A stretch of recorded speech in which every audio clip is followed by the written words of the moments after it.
it's a beautiful home. It makes us happy. It makes us feel very warm and comfortable when we're there. And what I like about it is that um, so everybody has a kind of मेरी एक persona का extension हो, and we wanted that for our house, and our house is a more of a warm tone, right? We like it to look cozy and comfortable, and sometimes people like contemporary houses. They're beautiful.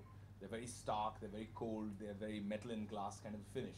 But we wanted to have something which was more deep, rich, little more wood, more earthy, more earthen tones, and a lot more interior and exterior coming in, blending in together. So we have a whole bunch of skylights. Because what people don't realize is when you live in a bungalow in Mumbai, you're surrounded by buildings as neighbors. So getting natural light generally gets blocked from everywhere. So we did a very interesting thing where we put skylights in our house across the different levels. So you have natural light filtering in throughout the day, and it looks lovely. And the other feature that I think I was predominantly responsible for, which I loved, was the vertical garden.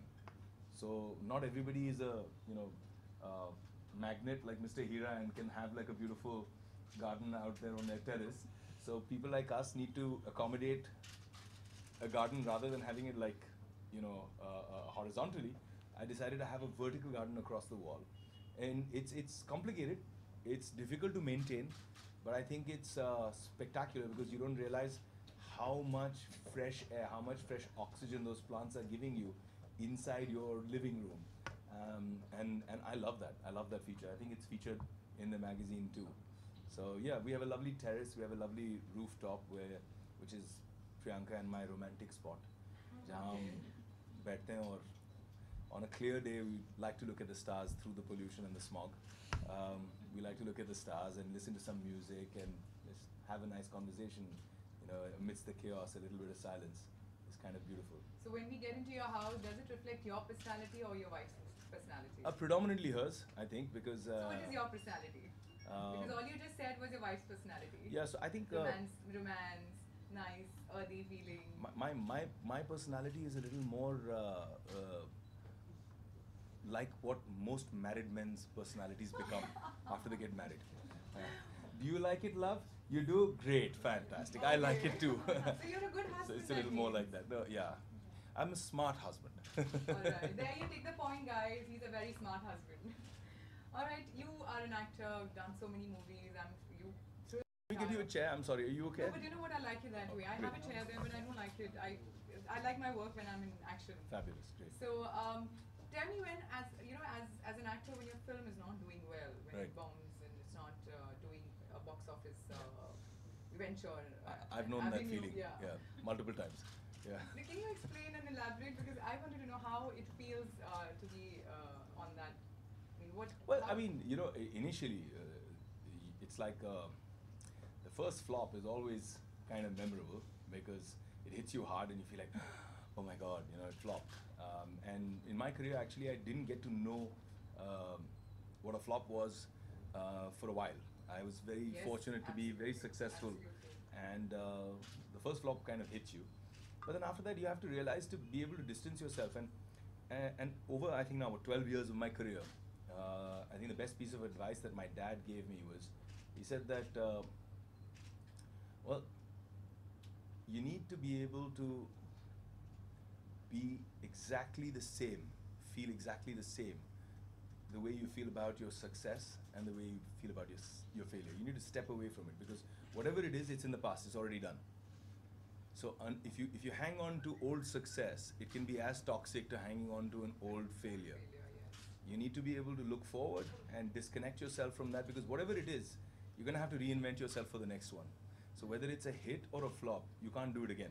You can't repeat it. So you have to just go forward, do something new, and enjoy the process. You can't take it personal. I personally believe, don't take success or failure personally. It's an attempt. It worked. Great. It didn't work. Great. So basically, an actor shouldn't react, or this is the mantra that everybody should follow. No, it's not what everybody should follow. I'm nobody to say what everybody should follow, but I follow it. I believe that in life, not just as an actor, I believe that sometimes we get so obsessed with our success that we forget to live life normally. and it changes us from who we originally were as a person. And sometimes when we get obsessed with failure, that also makes us depressive, negative, and so both have their pros and cons, and I believe move forward. No point living in the past for Fantastic. anything.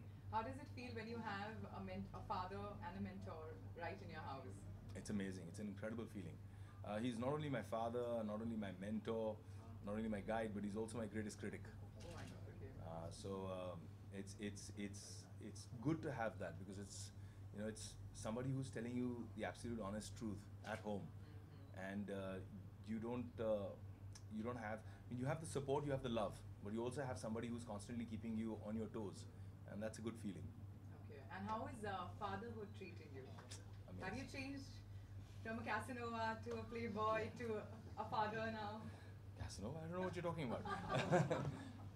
Yeah, I guess. Well, let him answer this, sir, and then I'm going to get on to them. So yeah, I mean, fatherhood, I think, has been the single largest metamorphosis in my life. No, she didn't. She did. No, she didn't. Okay, She said he used to be. Everybody knows I'm a good boy now, so. Yeah, no doubt in that, because he actually is raving about his fatherhood. So for me, the biggest metamorphosis, the biggest change in my life has been becoming a father, and it's been strangely a process of self-discovery. You know how your priorities start to change, and you don't even realize it till it's happening. I'll try and rush away as soon as I pack up. I'm out of there. I'm in the car, and I'm trying to wrap up all my telephone calls and my work before I enter my house. So then when I enter my house, I switch off my phone, and I get to spend that time with my kids. And with my son, he's 2.5 now. So it's amazing. The most incredible feeling is when he tells you, even if he's sitting on that potty and he wants someone to come and wash him, and he calls for you, it's a strange sense of joy and pride that you feel that, oh, he asked for me to come and, even if it's to wash his butt, it's a strange sense of feeling and joy. I mean, that's why it's completely overwhelming being a dad. And the little things that he likes to, try and copy you or do with you. I like to believe that my relationship with my son is already more like a buddy. We chat about stuff, and we have our own little fun time. We go to the beach, which is very close by, to fly a kite. Every time I have a day off. He loves kites, and I think it's a really cool thing to do. Not be in front of the television or an iPad all the time, and go out and physically do stuff. So fatherhood changes you completely, and then when you become a father of a daughter,